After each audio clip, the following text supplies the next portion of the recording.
Ce week-end, vous l'avez suivi, Vladimir Poutine a fait face à une rébellion inédite contre son armée.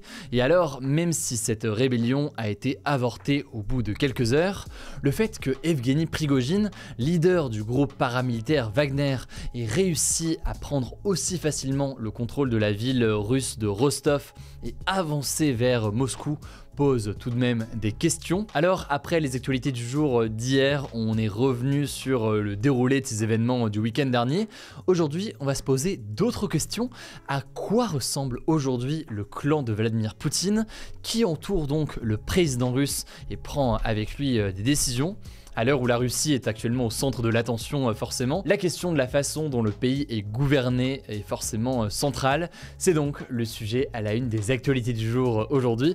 Et pas d'inquiétude, on évoquera aussi d'autres sujets dans les prochains jours. Au passage, concernant la situation à Nanterre et ce jeune homme tué lors d'un contrôle de police, les informations sont tombées au fil de la journée et de la soirée. C'est un sujet évidemment important, donc on en parle dès aujourd'hui avec les premières informations dans les actualités en bref, mais on en parlera beaucoup plus en détail dans les actualités de demain. Evgeny Prigojine, leader du groupe paramilitaire Wagner qui a mené donc cette rébellion le week-end dernier, était proche de Vladimir Poutine depuis des années. Pour la petite histoire, avant d'être à la tête du groupe Wagner, Prigojine était propriétaire d'un groupe de restauration et quand Poutine est arrivé au pouvoir en 2000, eh bien sa société de restauration approvisionnait les cuisines du Kremlin à Moscou donc, ce qui lui a valu d'ailleurs le surnom de cuisinier de Poutine. Alors tout ça a permis à Prigojine de créer sa fortune, mais aussi d'ailleurs de tisser une nouvelle amitié avec le dirigeant russe, une amitié qui a pris la forme ensuite du groupe Wagner, ce groupe militaire privé mais tout de même donc proche du pouvoir, composé de vétérans mais aussi fondé par des néo-nazis et se battant aujourd'hui évidemment en Ukraine mais aussi notamment en Afrique. Bon d'ailleurs petit aparté là-dessus, cette proximité historique on va dire ou de longue date entre les deux hommes fait penser à certains que tout cela serait une fausse rébellion et un coup monté par Poutine pour renforcer finalement son pouvoir. Alors pour plein de raisons ça paraît assez peu probable aujourd'hui, c'est-à-dire évidemment faut rester vigilant.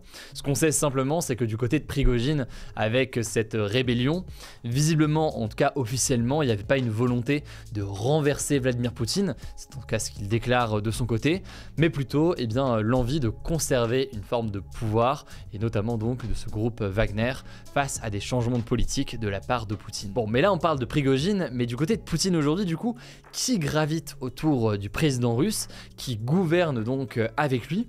Il y a plusieurs cercles en fait qu'on peut aller analyser. Le premier cercle, celui dont il est probablement le plus proche, c'est le groupe des Siloviki. En fait un Silovik c'est en Russie une personne qui travaille pour l'État. Alors ça peut être au sein des services secrets, ça peut être au sein de l'armée ou d'autres corps de l'État. Et dans ce groupe de Siloviki, on retrouve presque uniquement en fait des amis de Poutine de longue date, des gens qui viennent notamment comme lui des services de sécurité russes. Il y a par exemple Sergueï Shoigu, qui est le ministre de la Défense. Sergueï Shoigu est un ami intime de Vladimir Poutine.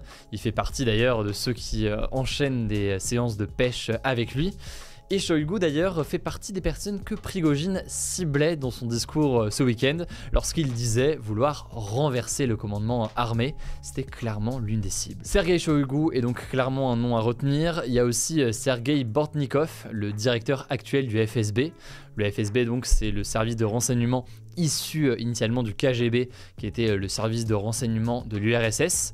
Alors on ne sait pas exactement quand est-ce qu'il a rencontré Poutine, mais ça s'est probablement fait dans leur jeunesse quand Poutine était donc lui aussi un espion du KGB. Le premier cercle c'est donc celui-ci, évidemment après j'ai pas donné tous les noms.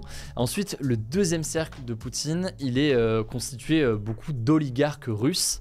C'est donc des hommes qui ont réussi dans les affaires et qui ont un lien tout de même avec le pouvoir politique. On retrouve notamment Igor Sechin. Igor Sechin est à la tête de Rosneft, qui est la plus grande société pétrolière de Russie. Il conseille aujourd'hui Poutine sur beaucoup de sujets, notamment sur des questions économiques. Ça c'est donc pour une partie de l'entourage de Vladimir Poutine. Alors on entend pas mal ces dernières semaines ou ces derniers mois que Vladimir Poutine serait seul et isolé à la tête de la Russie. Alors en interne c'est dur de dire évidemment et ce serait vain de faire des hypothèses sur le détail de la nature nature du pouvoir du côté de Vladimir Poutine, mais ce qu'estiment quand même pas mal de spécialistes qui ont été appuyés notamment par des enquêtes, par exemple une enquête du Financial Times qui a été publiée en février 2023, c'est que Poutine n'est pas seul en soi, il a un entourage avec lui pour gouverner. Simplement, cet entourage, il est assez restreint et il prend en fait un certain nombre de décisions avec un faible nombre de personnes, avec un pouvoir donc très concentré. Ça c'est donc à l'intérieur sur la façon de fonctionner, sachant qu'à l'extérieur, évidemment avec la guerre en Ukraine, il s'est coupé de l'Occident et pas mal de pays forcément qui condamnent cette invasion par la Russie. Mais cela dit, il maintient des liens importants avec d'autres pays. La Chine par exemple a choisi de minimiser ou de relativiser on va dire les événements survenus ce week-end pour maintenir donc une forme de lien avec Poutine et ne pas donner l'impression qu'il se sent fragilisé, contrairement donc au discours qui est porté par les Occidentaux. Il y a donc du côté de la Chine une volonté de continuer à soutenir Poutine, ce qui montre que sur le plan international, il n'est pas complètement isolé pour autant. Bon, au passage, ça peut paraître assez anecdotique, mais quand on parle de l'entourage et de la sécurité qui entoure le président russe, on peut aussi évidemment parler de tout un tas de dispositifs qui existent aujourd'hui. Certains sont comparables à ceux d'autres chefs d'État, mais certains sont propres véritablement à Vladimir Poutine.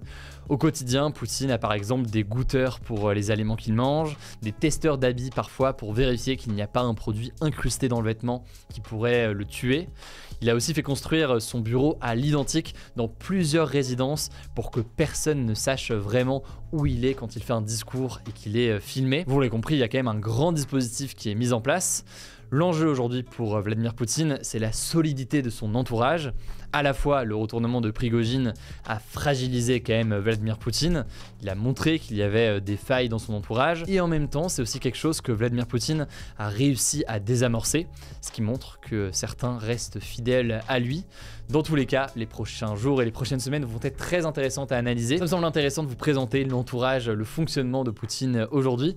Je vous mets des liens en description si vous voulez en savoir plus, évidemment. Je pense qu'on en reparlera d'ailleurs, peut-être dans le cadre de vidéos dédiées ou autres. Je vous laisse avec Blanche pour les actualités en bref et je reviens juste après. Merci Hugo et salut à tous. On commence avec une première actu et vu qu'on parle de la Russie, je voulais vous tenir au courant des dernières infos sur la rébellion de Wagner ce week-end. Alors premièrement, Vladimir Poutine a proposé ce lundi soir aux combattants de Wagner de rejoindre l'armée russe, de rentrer chez eux ou encore de partir pour la Biélorussie. Il a également pris la parole ce mardi et s'est adressé aux forces de sécurité russes, déclarant qu'ils avaient, je cite, arrêté la guerre civile et préservé le pays d'un bouleversement. L'autre info, c'est que les poursuites contre Wagner ont été définitivement abandonnées, on l'a appris ce mardi matin. Deuxième info, on vous en parlait ce lundi, Emmanuel Macron est en visite à Marseille pour 3 jours et il a annoncé hier soir que les collèges seraient ouverts de 8h à 18h, que la maternelle serait accessible dès l'âge de 2 ans dans les quartiers d'éducation prioritaire. Alors une première expérimentation sera faite à Marseille et cette mesure sera ensuite étendue aux 300 quartiers les plus sensibles de France d'ici à 2027 selon le gouvernement. Alors c'est quoi l'objectif de tout ça ? Eh bien selon Emmanuel Macron, ça permet de lutter contre l'inégalité scolaire qui se crée toujours selon lui lorsque l'enfant rentre chez lui. Donc en gros, laisser le collège ouvert plus longtemps avec des heures d'aide aux devoirs par exemple ou encore même des activités extrascolaires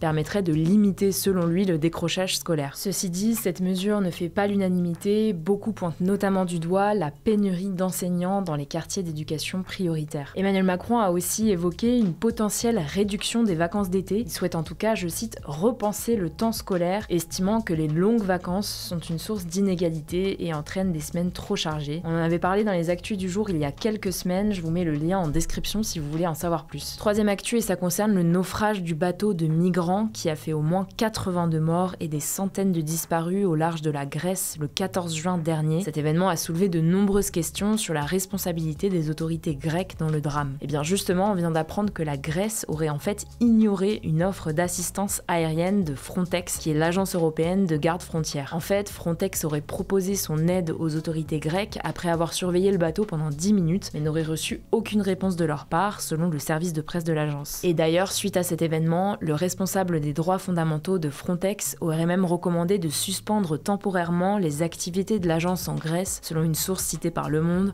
On vous tiendra au courant. Quatrième actu, plus de 296 millions de personnes ont consommé des drogues en 2021, soit une augmentation augmentation de 23% en 10 ans selon le nouveau rapport annuel de l'Office des Nations Unies contre la drogue et le crime. L'ONU s'inquiète notamment d'une expansion du trafic de drogues de synthèse, des drogues créées en laboratoire et qui sont bien souvent plus puissantes et dangereuses que les drogues d'origine naturelle. Il y a notamment une drogue qui inquiète, c'est le fentanyl, qui est 50 fois plus puissante et bien moins chère que l'héroïne et qui ravage les États-Unis. Selon ce rapport, les nouveaux conflits et les crises à l'échelle mondiale risquent d'accentuer la production, mais aussi le trafic de drogue dans le monde. Cinquième actu, 4,1 millions d'hectares de forêts primaires tropicales ont disparu en 2022, donc des forêts qui n'avaient encore jamais été exploitées par l'homme. Pour vous donner une idée, c'est l'équivalent de la superficie d'un pays comme la Suisse qui a été rasée en 2022. Et ce qui est encore plus marquant, c'est que ces destructions ont généré 2,7 milliards de tonnes de CO2, l'un des gaz responsables du changement climatique, soit à peu près les émissions annuelles de l'Inde. La destruction des forêts continue donc de se poursuivre, la hausse des surfaces détruites est même 10% supérieure à celle de 2021, malgré les engagements pris par les principaux dirigeants du monde lors de nombreux sommets comme les COP par exemple. Sixième actu, un conducteur de 17 ans a été tué par balle ce mardi matin par un policier à Nanterre, en région parisienne, alors qu'il refusait de s'arrêter pour un contrôle. Selon la police, le jeune homme aurait foncé vers un agent qui se trouvait donc devant le véhicule, ce qui l'aurait obligé à lui tirer dessus. Sauf qu'une vidéo de la scène diffusée sur les réseaux sociaux montre l'un des policiers pointer son arme sur le conducteur alors qu'il est positionné sur le côté au niveau de la portière qui ne mettait a priori pas sa vie en danger. Le ministre de l'Intérieur, Gérald Darmanin, a annoncé l'ouverture d'une enquête par l'IGPN, la police des polices. Enfin, dernière actu, et ça concerne le journal du dimanche, dont la rédaction est en grève depuis le 22 juin, un journal important dans la presse politique en France, réputé plutôt conservateur et proche du gouvernement aujourd'hui. Les journalistes sont donc en grève pour empêcher l'arrivée de leur nouveau directeur Geoffroy Lejeune, ancien directeur du magazine d'extrême droite Valeurs Actuelles. Il est notamment connu pour avoir soutenu le candidat d'extrême droite Éric Zemmour lors de la présidentielle et pour être ami avec Marion Maréchal, la nièce de Marine Le Pen. Par ailleurs, il a été renvoyé de son poste de Valeurs Actuelles car il était considéré comme trop extrême et pas assez modéré. Une tribune a donc été publiée ce mardi dans le média Le Monde, signée par 400 personnes, dont l'ancien Premier ministre Lionel Jospin ou encore le rappeur Joe Star. Ils estiment que le JDD, qu'ils considèrent comme un grand média national, ne peut devenir un journal au service des idées d'extrême droite. De son côté, l'actionnaire du journal Arnaud Lagardère, dont le groupe appartient à Vivendi, le groupe du milliardaire Vincent Bolloré, a défendu son choix, indiquant avoir pris cette décision seul. Bref, la grève est reconduite jusqu'à mercredi, on vous tiendra au courant. Merci beaucoup Blanche. Alors pas de débat aujourd'hui, mais petit instant promo, hein, vous le savez peut-être, si vous voulez ces actualités aussi en version audio, ça se passe en podcast. J'ai d'ailleurs partagé sur Insta il y a quelques jours, pendant plusieurs semaines, notamment à Paris, mais aussi à Lyon et à Marseille je crois, il y avait une campagne qui faisait la promotion tout simplement de notre podcast des actus du jour, partout dans le métro ou autre, dans plusieurs villes de France. Tout ça pour dire que le format donc des actus du jour est aussi disponible en version podcast, et c'est sur Spotify, mais c'est aussi disponible sur Deezer, Apple Podcast et toutes les plateformes. N'hésitez pas donc à vous abonner, vous tapez Hugo Décrypte, vous vous abonnez, et comme ça vous allez pouvoir le recevoir. Prenez soin de vous, prenez soin de nos proches, et puis on se dit du coup à demain pour une nouvelle vidéo.